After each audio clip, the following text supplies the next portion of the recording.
The difference between me and a Christian is that I'm an unbeliever about 4,000 gods, and you're an unbeliever about 3,999.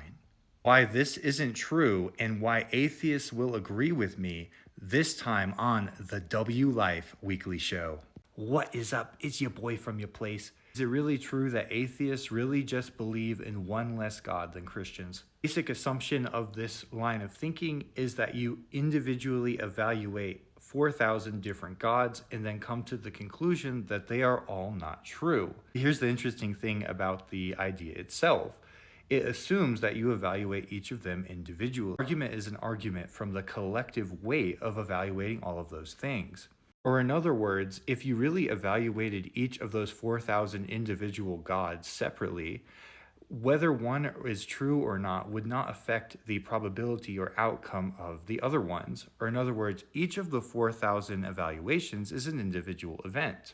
This doesn't make it any less likely or more likely that one of those specific gods does exist. The other thing that they're claiming is that they themselves have individually evaluated whether 4,000 different possible gods actually exist. Their non-belief in a god probably is systemic and epistemic rather than based on evaluations. But the thing is, nobody has time to evaluate whether 4,000 different random claims about gods are true.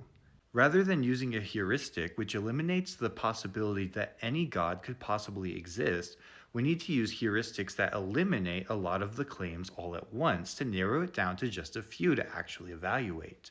What you find is that rather than there being 4,000 different gods in different cultures across the earth, a lot of reoccurring ideas and themes come from different cultures. For example, there's this reoccurring theme of the Most High God.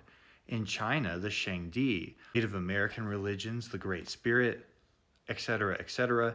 Even Albert Einstein believed in a god that he believed was the god of creation, but he didn't really know more than that. When the thing about the 4,000 gods is said, it's trying to equate the claims of Christianity with the claims of every other god existing, when the reality is those claims are not identical or even consistent. It tries to circumvent 2,000 years of rational thought put into the existence of the Christian God by simply waving it away. This type of thinking is intellectually lazy, but here's the thing, who really has time in order to take these evaluations seriously?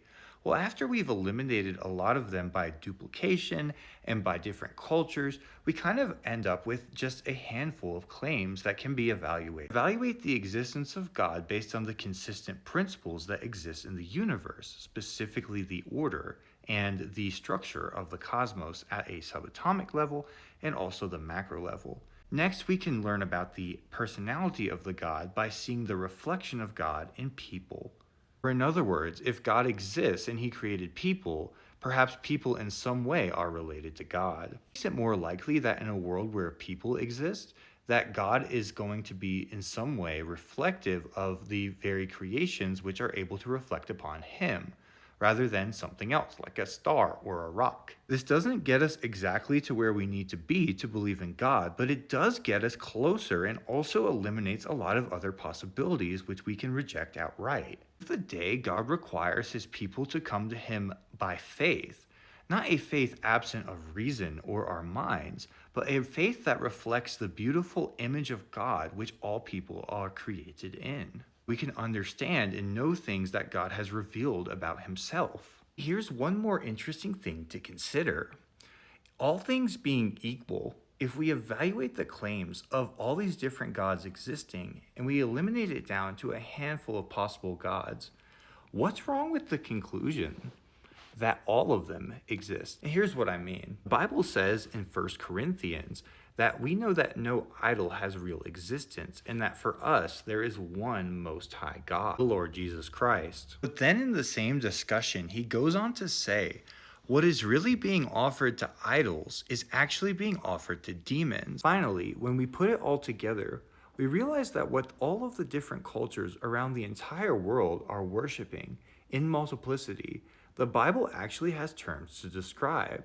Or in other words, those gods fit into the bigger Christian worldview. Because of the great success of Christianity in Western civilization, automatically a set of attributes comes to our mind when we think of God.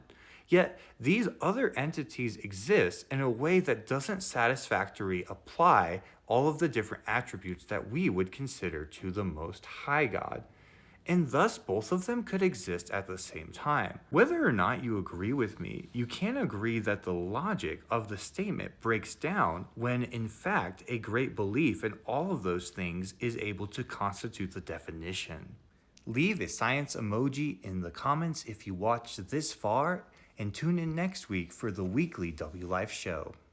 The mission is love.